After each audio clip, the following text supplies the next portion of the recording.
नमस्कार। रमज़ान का महीना शुरू हुआ है और हमारे जो डायबिटिक पेशेंट्स हैं वो अक्सर हमें पूछते हैं कि खाना क्या करना है, दवाई लेना है कि नहीं। तो इसके बारे में कुछ बातें बताना चाहूँगी।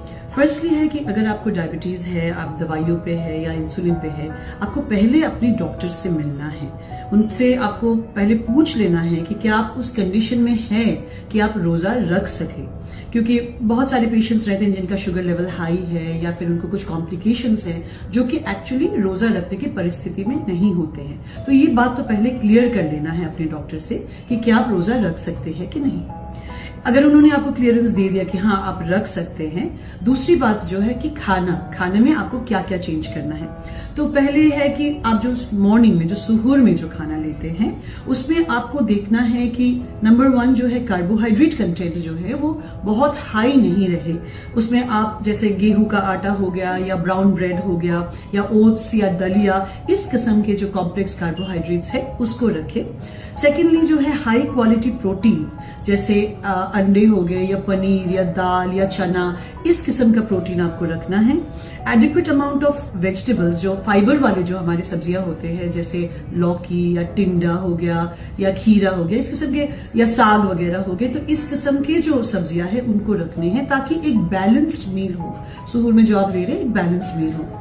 दूसरी बात है कि खाने में नमक का क्वांटिटी जो है बहुत ज्यादा नहीं रखना है। जैसे अचार वगैरह हो गया जिसमें नमक वगैरह बहुत ज्यादा रहता है, तो ये सब नहीं रखना है, क्योंकि आगे चल के आपको बहुत देर तक बिना खाए रहना है। तो उसमें अगर सॉल्ट का कंटेंट ज्यादा रहेगा आपके खाने में, तो वाटर, जो डिहाइड्रेशन होने के चांसेस ज्यादा है, आपको पानी ज्यादा पीना है। वैसे भी आपको एडिक्वेट अमाउंट ऑफ वाटर जो है मतलब ठीक ठाक मात्रा में जो पानी जो है वो आपको लेना है। आपको क्या नहीं लेना है, सुबह आपको मीठी चाय नहीं लेनी है या फिर मीठा कोई जो बेवरेजेस होते हैं वो नहीं लेना है। आपको जो मैदा नहीं लेना है, रिफाइंड फ्लावर्स नहीं लेने हैं। आपको जो सॉल्टी, जो मैंने बताया, ज्यादा सॉल्ट नहीं लेना है। तो दिन इसका शुरुआत आपने ऐसा किया, फिर दिन में चलते हुए आपको पानी एडिक्वेट मात्रा में पीना है। ये बार बार बोलूंगी क्योंकि बहुत लोगों को फिर डिहाइड्रेशन हो जाता है, फिर उनको प्रॉब्लम हो सकता है। किसी भी समय, अगर दिन के समय आप फास्टिंग रखते हुए आपको लगे कि शुगर लेवल्स डाउन हो रहा है, तो इमीडिएटली शुगर चेक करना है, और अगर देखे कि शुगर डाउन हो रहा है तो फास्टिंग को तोड़ देना है। शाम को जब आप ले रहे इफ्तार जब आप कर रहे हैं, तो पहले इमीडिएटली ज्यादा खाना नहीं खाए, उसको एक फेज्ड वर्जन में रखे। जैसे पहले आपने थोड़ा सा पानी पी लिया, अगर शुगर एकदम वेल कंट्रोल्ड है तो 1-2 खजूर ले सकते हैं, लेकिन ज्यादा नहीं।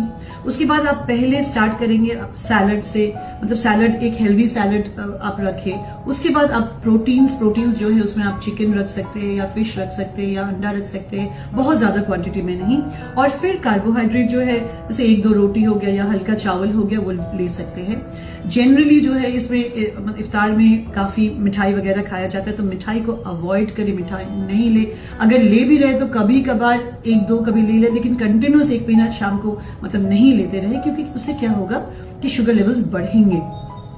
शुगर लेवल भी टेस्ट करते रहना है। एक तो है कि सुहूर से पहले आपने एक बार देख लिया, दिन में एक बार देख लिया, और इफ्तार के बाद आपने देख लिया। हर रोज नहीं, बट अगर आप देख रहे हैं कि अप डाउन हो रहा है तो एक बार समझ लेंगे कि शुगर का पैटर्न क्या हो रहा है, बढ़ रहा है क्या या घट रहा है क्या। अकॉर्डिंगली आपको जो चेंजेस करने हैं वो आपको, मतलब अकॉर्डिंगली वो आप चेंज कर सकते हैं। मैं बार बार बोलूंगी कि अगर आपको किसी समय लग रहा है कि तबीयत खराब लग रहा है, अच्छा नहीं लग रहा है, शुगर डाउन हो रहा है, तो इमीडिएटली शुगर टेस्ट कर लेना है।